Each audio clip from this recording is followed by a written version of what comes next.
এবার আমি আপনাদেরকে একটা কথা বলি, আপনারা যার যেটা মন চাই সেটা আমাকে বলবেন। পছন্দ এবং বেশি পছন্দ, পছন্দ এবং বেশি পছন্দ, এই দুইটা শব্দের মধ্যে আপনারা আমাকে একটু ডিসাইড করে উত্তর দিবেন। 5 ওয়াক্ত নামাজ আল্লাহর, আর একটু জোরে।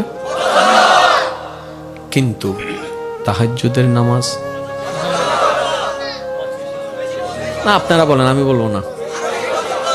তাহাজ্জুদের নামাজ কিরে, 5 ওয়াক্ত তো ফরজ, তাহাজ্জুদ তো ফরজ নয়। কিন্তু আল্লাহ তাহাজ্জুদ কেন বেশি পছন্দ করে আমরা আসলে বুঝতে চেষ্টা করি না। রব্বে করিম বলে, আমি তো তাকে ঘুমাইতে বলেছি, সে আমার জন্য ঘুমকে হারাম করেছে। আমি তো তাকে শুয়ে থাকতে বলেছি, সে আমার জন্য দাঁড়িয়ে গিয়েছে। আমি তো তাকে ল্যাপের ভিতর শুয়ে থাকতে বলেছি, সে আমার প্রেমে ঠান্ডা পানি দিয়ে ওযু করেছে। আমি তাকে আসতে বলি নাই, সে নিজে থেকে এসেছে। আমি তাকে ডাকতে বলি নাই, সে নিজে থেকে ডেকেছে। বান্দা যখন নিজের স্বইচ্ছায় আল্লাহর প্রেমে কোনো কাজ করে, সে কাজটা আল্লাহর পছন্দের মধ্যে থাকে না, বেশি পছন্দের মধ্যে চলে যায়। সুবহান আল্লাহ, আমি কিচ্ছু চাই না, আমি শুধু তোমাকে চাই।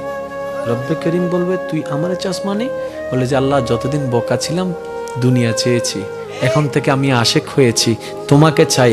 কারণ আমি বুঝতে পেরেছি তুমি যার হয়ে যাবা, সারা বিশ্ব তার এমনিতেই হয়ে যাবে। সুবহান। এবার আপনারাই বলেন, আল্লাহকে খুশি হবে কি হবে না? আল্লাহ খুশি হবে কি হবে না? আর একটু জোরে বলেন, খুশি হবে কি হবে না?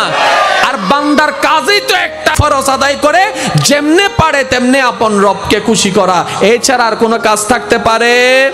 আর একটু জোরে বলেন, না থাকতে পারে?